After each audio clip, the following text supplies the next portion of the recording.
From testing the Redmi Pad SE 8-inch tablet, to the Infinix XPad, then to the iPad mini, and now the Xiaomi Pad 7. As far as price and value go, Xiaomi remains unbeatable when it comes to affordable tablet that doesn't break the bank while providing everything you need, whether that's for media consumption, productivity, drawing, note-taking, and everything in between. Yes, including some gaming. The price of the Pad 7 starts at 19,999 pesos for the 8GB and 128GB model. I don't think you can find anything better than that without dealing with major compromises. The good thing about the Pad 7 is there's not a single major downside to buying one, well, at least for now, because from last year until now, I've been having problems with the Pad 6 getting back its Widevine certification L1. And yes, I've tried every solution I can find, but neither one of them worked for me.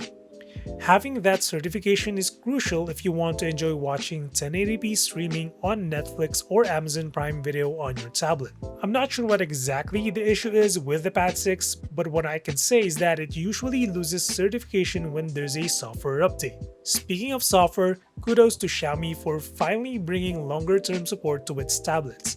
The Pad 7 is planned to receive up to 4 years of major software updates and up to 6 years of security patches, meaning this will presumably get Android 19. Since we're on the topic, how's HyperOS 2.0 on the Pad 7? Well, it has been great. For the past month, I haven't encountered a single bug or issue.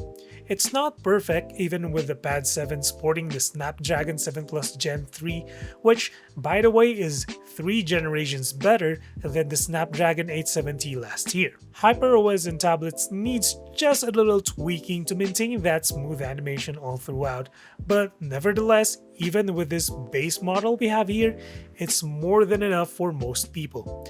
But if you intend to get the higher model with 256 storage, you're getting UFS 4.0 speeds, which is basically double the bandwidth the 3.1 version on the base model offers. Is this noticeable?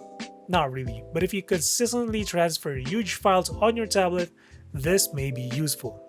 As for that 8GB of RAM, it's still okay and manageable in 2025, but it's disappointing not to see a 12GB version on the Pad 7, so if you want more RAM and take multitasking seriously on the tablet, you need to get the Pad 7 Pro.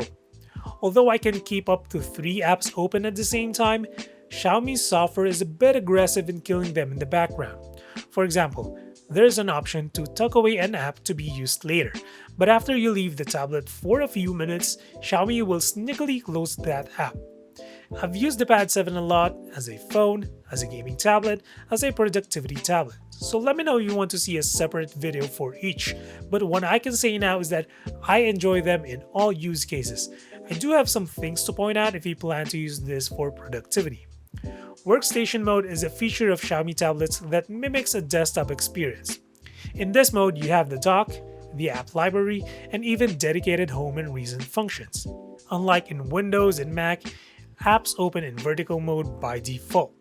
Although you can still change the orientation once you have the app open, it takes several steps to get there. That's what's annoying with desktop experiences on tablets.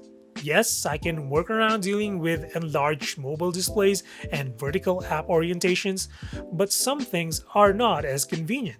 By the way, this is the Xiaomi magnetic keyboard that comes with the Pad 7 separately. It's okay, I'm not a fan anymore of small keyboards and short key travel, so it's not the most comfortable to use, especially with the fixed angle, which is too upright if a table height is a bit low, so it's just not for me.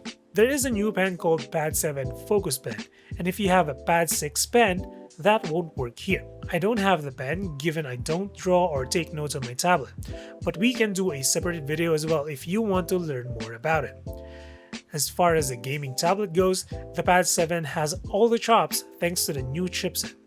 My benchmark when it comes to native mobile gaming is the GTA San Andreas Definitive Edition. Although it's capped at 30 frames, the thing about this game is that it stutters a lot on Android, with the exception of flagship chipsets.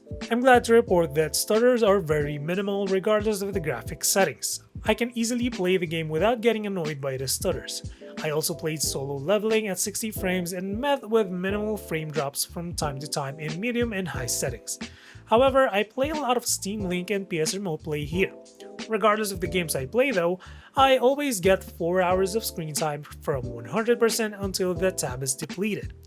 When I'm browsing, I usually get 5 hours of screen time. You can stretch that if you mostly watch videos, probably 6 hours, but for the 8850 mAh battery, I think that's the best it can do given that it has a more powerful chip and a brighter, sharper, and slightly larger display. Charging the Tab 7 with the included 45-watt charging brick nets an hour and a half to go from empty to full. It's not the fastest, but it's definitely not slow considering the capacity. As for that display, this is a great LCD.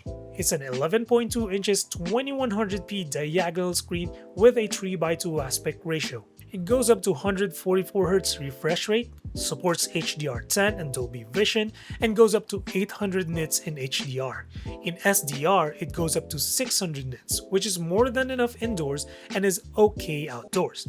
I do have this cheap matte screen protector to get rid of the glare when I'm using the tablet outdoors, and even with the downsides of a matte screen, the great display quality compensates enough to make it enjoyable for outdoor use.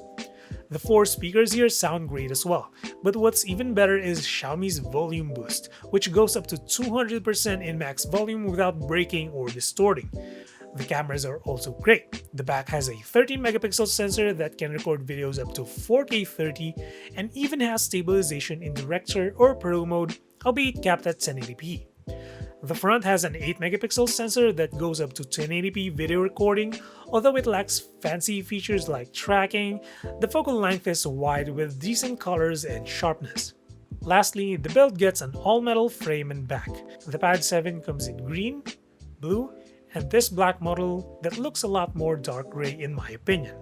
At 500 grams, it's slightly on the heavy side, and it's also a bit top heavy, probably due to the protruding camera hump. Regardless, the Pad 7 is the best affordable tablet again. I feel bad for those who bought the Pad 6 last year because of the massive difference in performance and the long-term software support you get here while keeping the price under 20,000 pesos. So there you have it for the Xiaomi Pad 7.